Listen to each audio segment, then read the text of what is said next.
आज आपण शिंपल्यांची भाजी बनवणार आहोत. शिंपल्या आपल्याला धुवून घ्यायच्या आहेत. शिंपल्या नुसत्या धुवायच्या नाही आहेत, तर अर्ध्या ते 1 तास पाण्यात आपल्याला भिजत ठेवायच्या आहेत. तुमच्याकडे जास्त वेळ असेल तर जास्त वेळही ठेवू शकता, 2-3 तासासाठी, कारण का आतली माती असते ती सगळी निघून जाते त्याच्यातली. तिथपर्यंत आपण वाटणही सगळं वाटून घेतलेलं आहे, मसाले तयार करून ठेवलेले आहेत. वाटण म्हणजे आपल्याला खोबरं वगैरे नाही, साधं सुद्धा सगळं साहित्य वापरून भाजी करायची आहे. आलं लसूण मिरचीची पेस्ट, हळद, मसाला, मीठ, गरम मसाला, तांदळाचं पीठ, चिंच आणि कोथिंबीर. एका टोपात तेल गरम करून घेऊया. तेल आपल्याला खूप नाही टाकायचं, आपापल्या हिशोबाने आपल्याला तेल घ्यायचं आहे. तर मी नेहमी प्रत्येक जेवणात थोडं कमीच तेल वापरते, जास्त तेल नाही वापरत. तेल गरम झालं की आलं लसूण मिरचीची पेस्ट टाकूया. ती परतून घ्यायची थोडा कलर बदलेपर्यंत. ही भाजी भरपूर प्रोटीनयुक्त असते.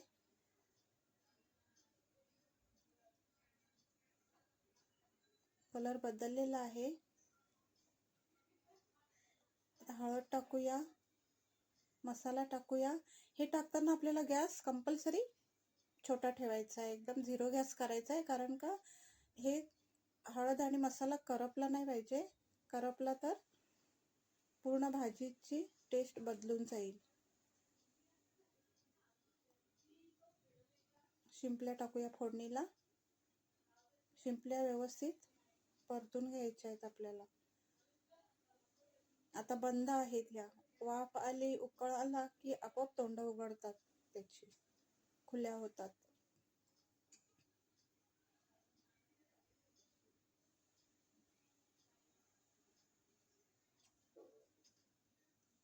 व्यवस्थित परतून घेऊन आपल्याला वरती ताटात पाणी ठेवायचं असेल, जास्तच घाई असेल तर दुसऱ्या साईडला छोट्या टोपात पाणी गरम करून डायरेक्ट टाकलं तरी चालेल. पण आपल्याकडे वेळ आहे तर वरती ताटातच पाणी मी गरम करते. ते पाणी गरम होईपर्यंत आपण इकडे चिंच काढूया. चिंच काळी आहे, जुनी आहे, त्याच्यामुळे काळी झालेली आहे. ती काढून घेऊन त्या चिंचेच्या कोळातच आपल्याला तांदळाचं पीठ मिक्स करायचं आहे. तांदळाचं पीठ याच्यासाठी वापरत आहोत की रस्सा घट्ट होतो थोडा. मग आपण तो रस्सा भाकरी बरोबर किंवा चपाती बरोबरही खाऊ शकतो. आता हे मिश्रण घट्ट झालेलं आहे, त्याच्यामुळे थोडं पातळ करण्यासाठी पाणी टाकूया. पाणी टाकून थोडंसं पातळ करून घेऊया. तिथपर्यंत उकळही आलाय आपल्या शिंपल्यांच्या भाजीला. हे वरचं गरम पाणी टाकूया त्याच्यात.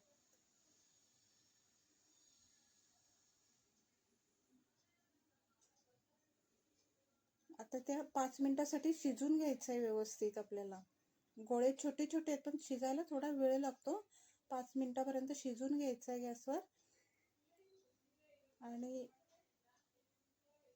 आपण काढून ठेवलेलं चिंचेचं आणि तांदळाच्या पिठाचं जे पाणी आहे ते त्यात टाकून आपल्याला परत 2 ते 3 मिनिटं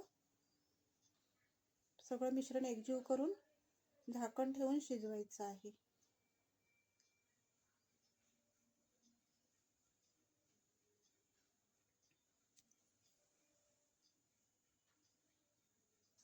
झाकणावर परत थोडंसं पाणी ठेवूया.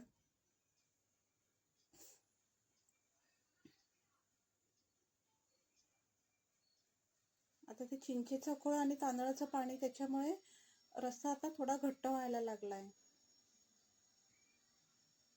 वरून कोथिंबीर,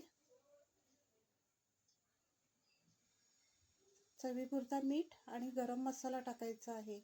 आधी मीठ नव्हतं टाकलं, कारण का आपल्याला रस्सा किती ठेवायचा आहे या अंदाजानुसार मीठ टाकायचं आहे.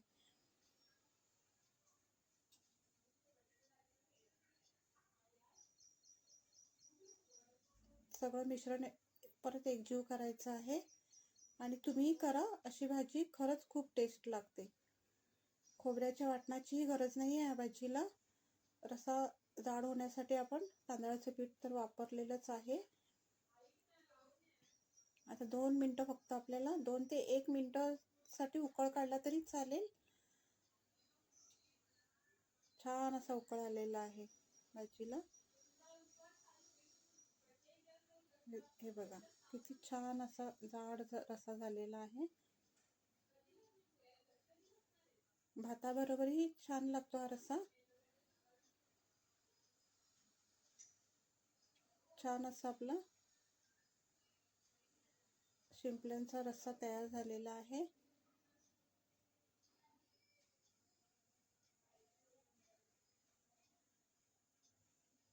भात, भाकरी, तांदळाची भाकरी बनवलेली आहे, उकड पिठाच्या हाताने थापलेली. हा आपला शिंपल्यांचा आता दाखवलेल्या रेसिपीतला शिंपल्यांचा रस्सा.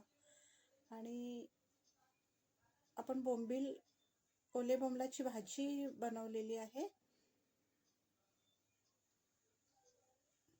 तर आजचा आपला मेनू जेवणासाठी तयार.